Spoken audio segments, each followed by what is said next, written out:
Hey hunting family, you are tuning into the Tracks and Tackle podcast, brought to you by Menser Outdoors.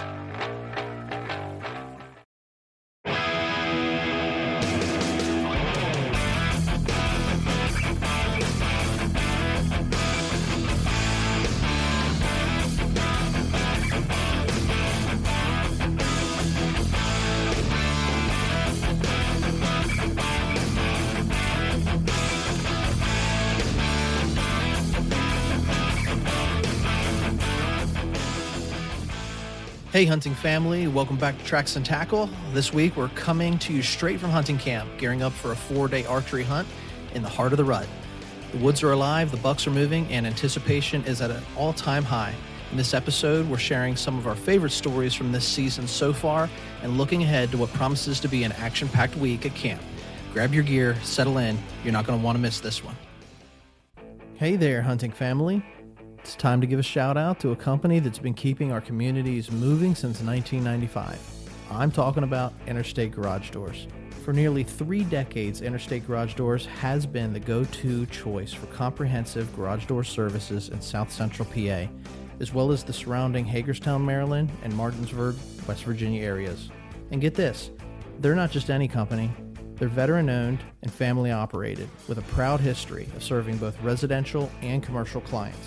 Their professional technicians are the real deal, offering top-notch installations from industry-leading manufacturers and expert repairs for all garage door makes and models.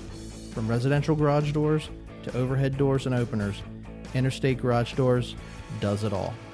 So whether you're a hardworking contractor building homes or a homeowner looking for service or just needing an upgrade, you can trust Interstate Garage Doors to get the job done right. And hey, they're not just experts in garage doors, they're also experts in giving back to the community, sponsoring podcasts like Tracks and Tackle. Are you ready to experience the Interstate difference for yourself? If so, here's a little something extra for our loyal podcast listeners. Use promo code Tracks and Tackle when you contact Interstate so they know you heard about them here. Just visit igdoors.com today to get an estimate or request service or give them a call at 717-263-3150.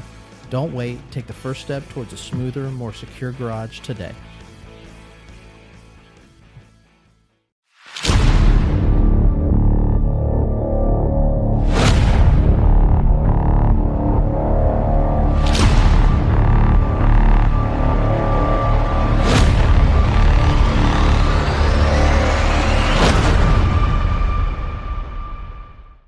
All right, hey folks, welcome back to Tracks and Tackle. We're going old-fashioned here. Got the Hollywood Horse and the Arrow Eagle checking in from the cabin. Been spending November up here at camp, and we broke out the old microphones, and we're just kind of going old school here, just hanging out on a rainy night at the cabin. How you doing, Hollywood? Doing good, man. It feels great to sit down on this nice, comfy love seat with my buddy here and, break out the camera equipment and, record a bit. But we got the wood stove going. It feels pretty good. I'm shedding some layers and finally starting to thaw out. It was a cold one this morning, so I know you had to work. I took some more time off, so I was actually up here a day before you. I had the wood stove going, let it burn out overnight because I wasn't going to be here, and worked my way to the top of the mountain where I froze. So you didn't really miss too much.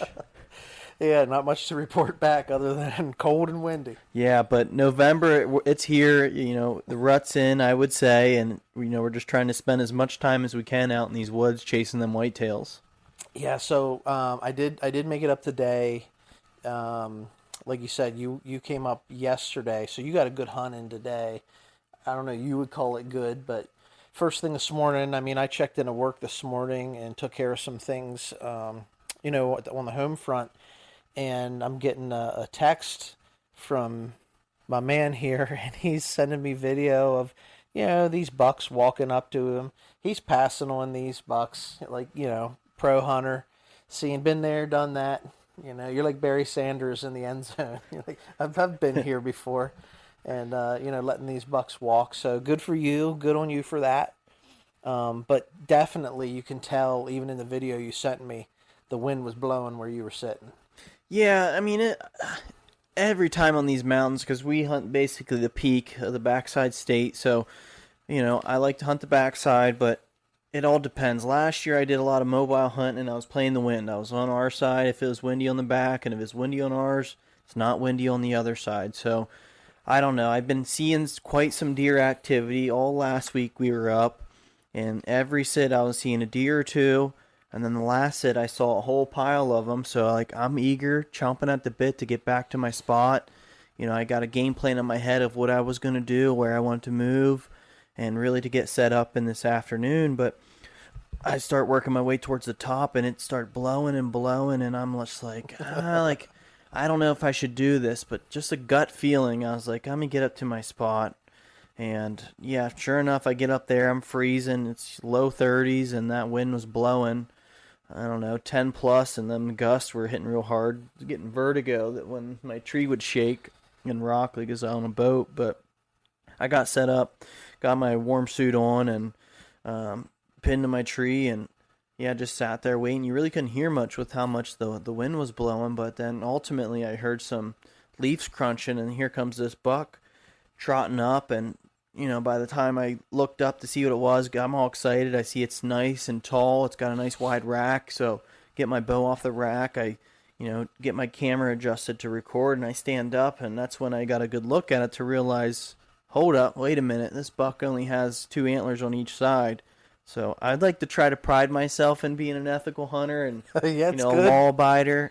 So we do everything by the book here at Tracks and Tackle. Yeah. So I just sat down and I tried to get a good shot of it with my phone at least, and I think by that time he slowed up and realized hey, something's going on with that tree over there. So he eventually trotted off, but that was my excitement this morning. It got my heart pounding. It definitely warmed me up, but it was short-lasted with the way that wind was blowing. So it was I don't know. I like to do all-day sits, but around 9 o'clock, I was really starting to freeze with all my layers on. That wind was brutal, so I just readjusted and came to the other side of the mountain. Really warm when that wind's not blowing. Let me tell you, it makes a world of difference. So just came down, set up, and, not too much action on our end, but it was just a good sit. I think anytime you go out in the woods and you see deer, it's a good sit. So, bro, it's November, like you said. The rut is definitely in full swing. We were up last week, and it was starting to hit. They were starting to chase. And we got some neighbors that stopped in. They took a nice 8-point and asked us to, sort of help get it out of the briar patch. And, so we got some good pictures of that. But you were seeing deer. I mean, in years past, the property that we hunt, it's everywhere that I've gone, there were deer. And, during the rut, you could move from, if I've got 4 different locations that I hunt up here, it's any day that I go to a different spot, I would see some sort of movement. This year's not been that way for me, but it seems like it was for you. So you just went through your hunt this week. But last week, I mean, you were seeing them move, seeing them run. And then even the week before that, I think you were up pre-rut. I wasn't able to make it. That was late October. And I remember because I was at home taking care of some personal things that needed to be handled. And you were texting me. You got some shooting opportunities a couple weeks ago too.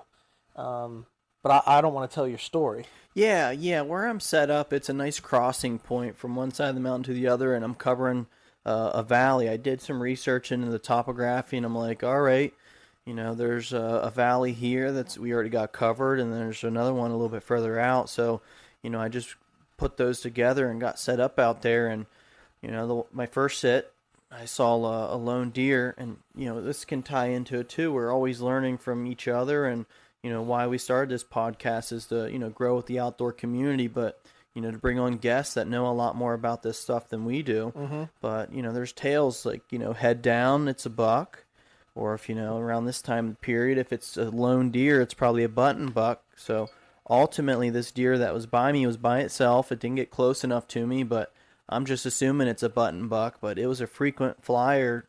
Each day I feel like it was the same deer because same movement pattern. I'd cheat my tree stand one way, and it would come right where I was before. I just couldn't get in the right spot to really get closer to this deer. And everybody tells me, don't overthink it, just commit to a spot, because if you're always trying to, make that next step, you're always going to regret the past spot. But that's who I am. You learn from your time in the woods. I feel like I finally got a good pattern down where I can be in one spot or the other. So I just need to make my mind up. But yeah, frequently seeing that deer. And the last day, I guess it was Saturday. Yeah, this in the evening, I think it was 3 or 4 does came working down the mountain just out of range of me. So I'm like, crap. But, it's enough to get the heart pumping. I was excited. I'm seeing deer. I'm in the woods. It's all I asked for. It makes the long sits a lot better when you're seeing stuff. And then, towards the sun was going down, starting to get dark, they were walking at me head on. I'm like, all right, sweet. It was just like a movie. I was able to get my camera on them, get in position, get set up. They're working their way towards me. I'm waiting. I'm like, all right, I'm going to let them walk past me a little bit. It was two, I don't know, they're probably second or third year does, and they had a skipper with them. So I was just watching. I'm like, this lead one, all right. And it starts to work in front of me, and then the one behind, I'm like, well, that one might be a little bit bigger. So it comes a nitpick, and they're probably about the same size. But I'm like, all right, let me wait for this one. But the last one locked eyes with me, so I'm like, all right, crap, it's now or never. So I switched back to the first deer. I don't know, it felt like it was 20 yards away, maybe 25, a little bit uphill. Ultimately, I did get a shot off. It was where it needed to be, but I had my yardage wrong, so it just went under it. Luckily, I missed it. Mistakes happen in the woods, but I was just glad to know that I didn't wound that animal where it got away. So they got away, made a mistake there. The fawn ended up hanging around, so I just put my bow down and watched it. But it's good to know my spot. I'm frequently seeing deer, and they're moving through. So looking forward to this week coming. That's where I'm going to be at, and be a little bit more disciplined and try to hone into my yardage a little bit better. Yeah, you're getting a lot of good video out of that stand. I haven't, punched the tag yet, I guess I would say, but getting a lot of good video, deer moving through there. They're going through that corridor, so it's just a matter of time before, you got one that comes through and you punch your tag. Yeah, and I'm thinking worst comes to worst. If it comes to rifle season, I got a lot more range, and there's a lot can be compensated for in rifle season. That's for sure. I'm not worried about that when that comes, but yeah, I'm eager this week. Like I said, today wasn't the best. The morning was good, besides the wind. We did have a rain shower come through basically all afternoon. I tried to brave it. Suit worked good, but just after a while, light drizzle catches up with you, especially when the cabin's only 100 yards away, where you can see a dry shelter. Yeah, you can think of warmth whenever you get inside.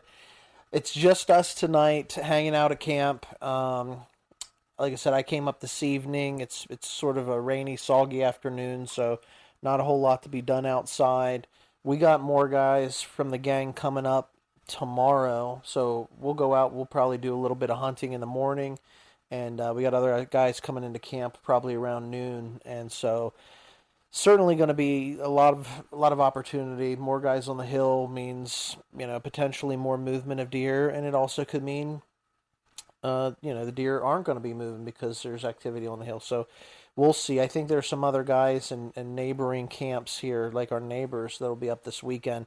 I don't know why they wouldn't be, because it's the right time, man. I mean, I see deer all over the highway. We were sitting here last week. I was talking with my dad and Brady, and we were talking about, I was saying the rut's kicking in, and my dad was saying, not yet. I don't see them along the road. The deer laying along the road. Well, I run different roads than he does, and I've been seeing them laying along the road. But even on the way home, I think we saw 2 of them laying along the road, been hit by cars.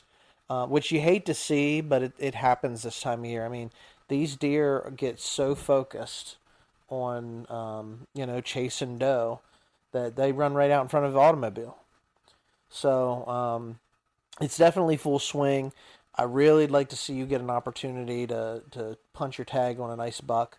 We got our bucks from last year, sitting here. We did Euro mounts last January. And we were waiting until this season to sort of ceremonially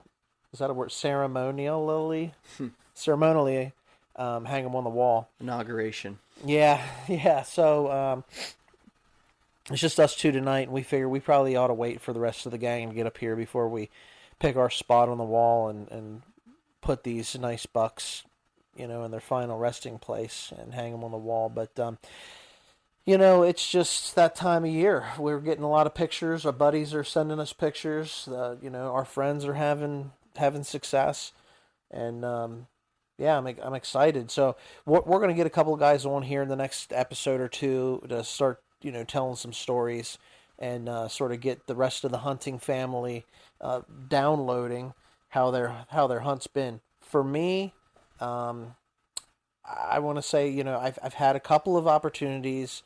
That's some doe. Had opportunity at a nice little buck, a little basket rat buck.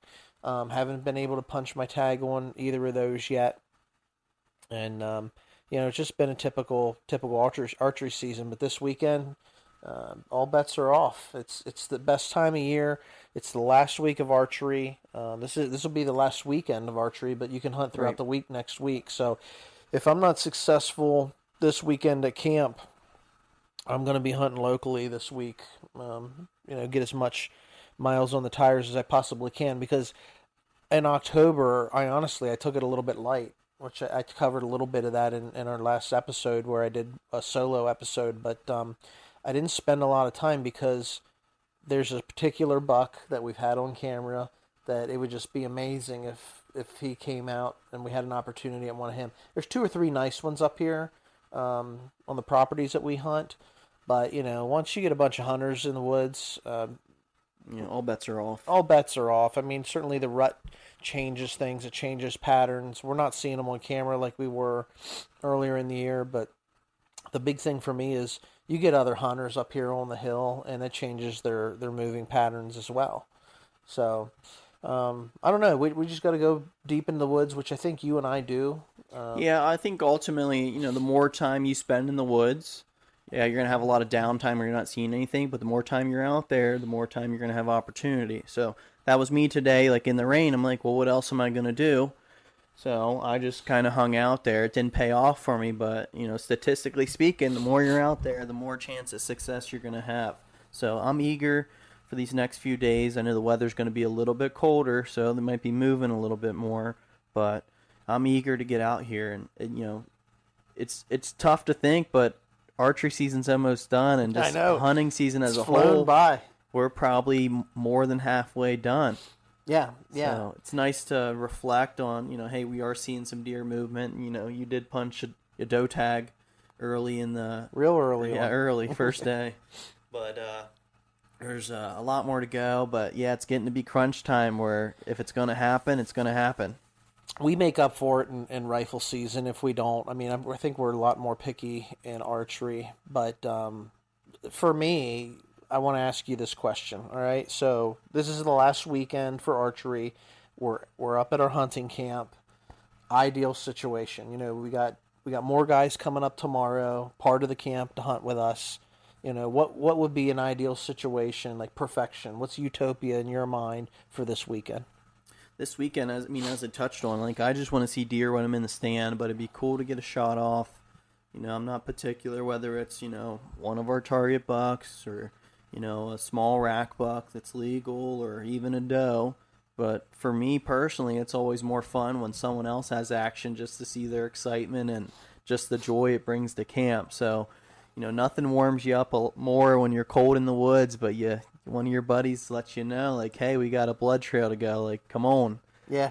So it gives you an excuse to get out and move. But, yeah, ultimately just success of others around us and, more stories to tell when we're at camp when you get back is the ideal for me. So I don't know, what do you got in your mind? So what I'm hearing is, is we want to put meat in the freezer, right? So we're not just, we maybe where we were a little bit more selective earlier this year, in the year. Right now we're hunting, and so final weekend, we got one more full week, but like I said, I think rut's in full swing. So not opposed to shooting a doe is what I'm getting at. Here's one better for you. So this Sunday in Pennsylvania, we're allowed to hunt. So I think it'd be ideal if we all get it taken care of and, we can take care of processing our deer on Sunday rather than getting out Sunday morning. That would be ideal. All right, now you're talking my language. So we're recording on a Thursday night. We're gonna have an all day Friday, and we're gonna have all day Saturday to punch a few tags. We got a couple more guys coming up on Friday midday, and there'll be 4 guys in camp. So if we could leave with 2 or 3 deer and process them, go head home to the butcher shop and do a little bit of meat processing on Sunday, that would be a successful weekend. Yeah, let's lay the hammer down. Yeah. Well, I don't want to belabor that.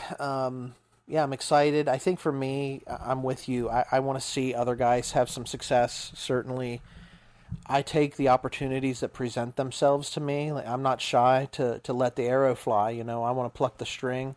And so seeing deer when you're in the stand is, without a doubt, the goal. But if I don't see any movement, and we get some of you younger guys, if you guys have success, I think that would make I'd probably be happier to see you guys be successful this weekend than myself, because I know, look, we'll make up for it. I've already got some meat in the freezer, and there's always rifle season. So perfection for me would be everybody gets a chance and gets to bring something home. That rarely happens when you have a weekend like that, although we have had those opportunities. A lot of fun when it's like that. Yeah, when you start to double up or triple up, and everybody in camp gets in on it, it's a lot of fun. So, yeah, but I think for me, I'd love to see you guys get some success or even see deer. It's tough when you got hunters that go out. They don't hunt as much as we do probably, and they come up to camp and they don't see anything, and so seeing movement when you're in the stand, even if you don't get to shoot, makes a big difference. It makes it easier for that long sit, especially on a cold day. Like you said, you get warmed up, your blood's pumping, when your heart starts beating a little bit whenever that deer come through. Yeah, me personally, like, I have not checked off, getting one with the compound. I've had a few opportunities when I was younger, but it comes to the dedication and spending time in the off season, really getting comfortable with it. So, when I was young, immature, rushed a few shots, and even now as I'm older, just opportunity presents itself, you have to execute. That target's a lot smaller than, shooting at the bag, but that's a big thing that I want to accomplish, whether it's this year or next year, is I want to get one on the ground with a bow. And then another big one is I'm getting more and more into self-recording. I've upgraded my equipment along the way, and right. As you know, Ron, it's a big challenge to do both. Tough. Like, sometimes you have to decide one or the other. It's tough to do in between. So I think, whether it's rifle or this weekend with archery or, even in the next year, like, just really having that perfect scene come in where you can capture it all and have the pre, the during, and the post. But that's just so challenging. Why don't you tell us some challenges that you face when you're trying to? Because I know you're in the same boat with me. As we have our YouTube page, and we have some other social media where we share some content. But yeah, there's challenges to face along the way when it comes to self-recording. Yeah, so the YouTube channel, it's a lot easier to put out shorts, right? Because certainly we can get glimpses of deer, short commentary, and that's kind of where we've had some success as far as viewership and subscribers and things of that nature. And the shorts are fun to watch, because we laugh at ourselves and it's highlights, and we're having fun. I'm just trying to capture this as we do go through hunting. But that's self-recording. We've tried really hard to document this year because I have you recording, I'm recording. We've got buddies that are also, quote unquote, I'd call them part of the pro staff team, that are sending us video and picture, and people are sort of embracing this, what we refer to as the hunting family. Like, if you're listening to the show and you're following our stories that we're sharing, and you sort of become part of the hunting family. Like, yeah, all these people, these guests that come on, we just had Otis Lambright came on a couple of weeks ago, a few episodes back. He sent me a picture this week. He took a nice buck and sent me his picture, and you become part of the hunting family once you've come on the show. And so anyway, long story short, we're recording and trying to self-record and document our journey through the year. And we've done a couple of hunting vlogs where you sort of just check in. And here's the thing for me, because I have fun editing those videos and putting them up, short 4 or 5 minute videos, 8-minute video, whatever it might be, of us hunting. It's really difficult in the terrain that we hunt in Pennsylvania. We put a lot of hours out into in the forest and the woods. Yeah, I think too a big thing, the terrain to hunt on that. We're not hunting big fields. Most of it's mountain terrain. So by the time you realize, hey, this animal's coming in and you got to get all your gear ready, it's go time, or it's too late, or you can't move stuff around. You got a split second to try to capture that animal that's moving through. I think of like some of these really big bucks out in the Midwest, in like Iowa and Illinois and Missouri and Nebraska. Like, I'd love to hunt those type of bucks, and you got it everywhere, right? Where there are mature bucks on big farms. And look, we're in the East. We're in Pennsylvania. There are a ton of hunters in Pennsylvania. And the deer are here, but we're hunting different terrain. And so we don't see deer every single time we go out and sit. Frankly, seeing bucks, like a lot of times you get little bucks that'll come through, like little scrub bucks, like we've been seeing on camera, who've been frequenting through. Those big bucks, especially once hunting season starts and you got more hunters in the forest, they go deep into the woods, and they'll come out at night. They'll, go out into the fields and feed. And so you got to catch them either on their way from bedding to feed, or from feeding going back to their bedding locations.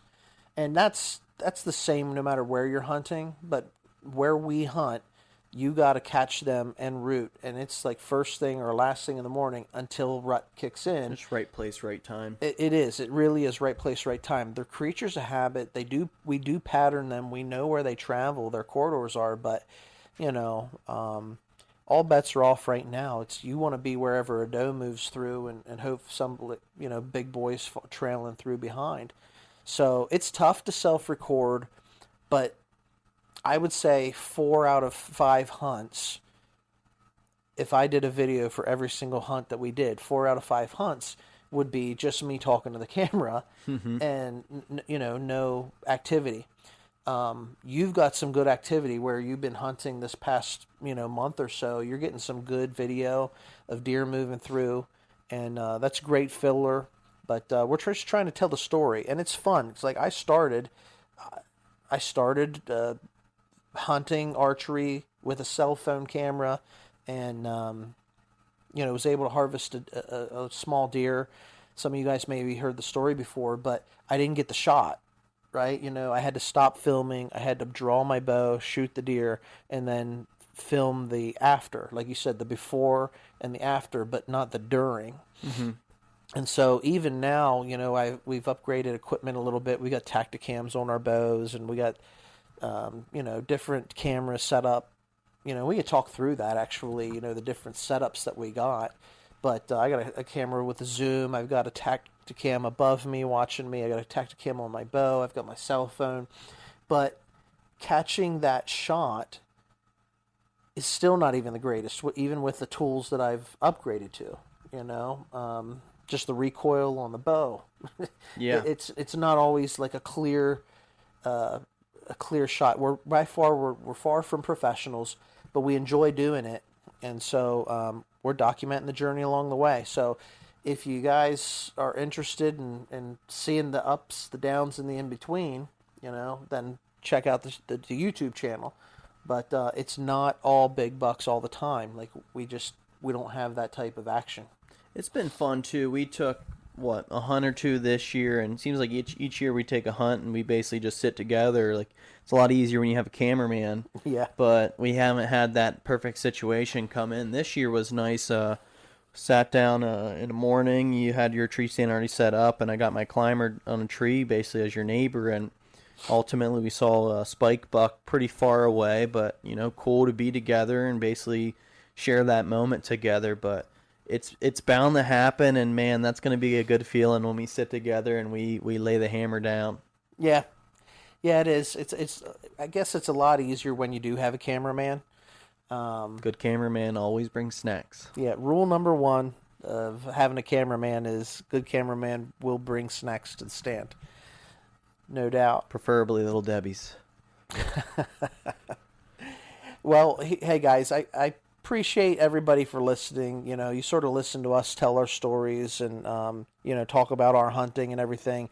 And as I've been reiterating in the past couple of episodes, I want to hear from you. So if you consider yourself part of the hunting family, on our podcast there is a text feature.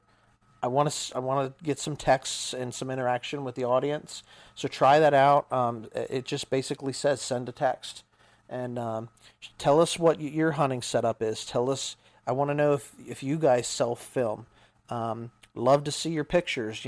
Hopefully you guys are having success out there this year, and we want to see those pictures and celebrate with you. So the hunting season, we're getting through archery, but it's not over. There's still a lot to go. And I'm going to say next week, archery in Pennsylvania ends, and then bear season kicks in. We'll have a week of bear hunting, and then we're going to get into rifle. Going to be close to Thanksgiving by then. So I don't know when we'll publish this episode, but it's going to be close. Sometime soon, hopefully. But yeah, this is our journey. We like to share it and grow, but as we touched on, we're extending our arms out for the hunting family. We want to hear from you. We want you guys to be part of our journey too, and just to grow and learn from each other. And we all got a story to share. It's ultimately what it comes down to, and we all can learn from each other. So yeah, give us some feedback, let us know, and yeah, we'd like to hear from you guys. Tell us what you want to hear too from us, because we can sit and shoot the breeze, which is basically what we do. We'll find some unique characters to come on the show with us, and we have good fun, and we're growing the hunting family by doing that. But if there's a topic or a subject you want discussed, let's do it, or reach out. We want to engage. So you can find us on YouTube. You can find us anywhere on socials, anywhere you hear your podcast. Share it, tell a friend, and like always, man, we just say be safe and stay wild.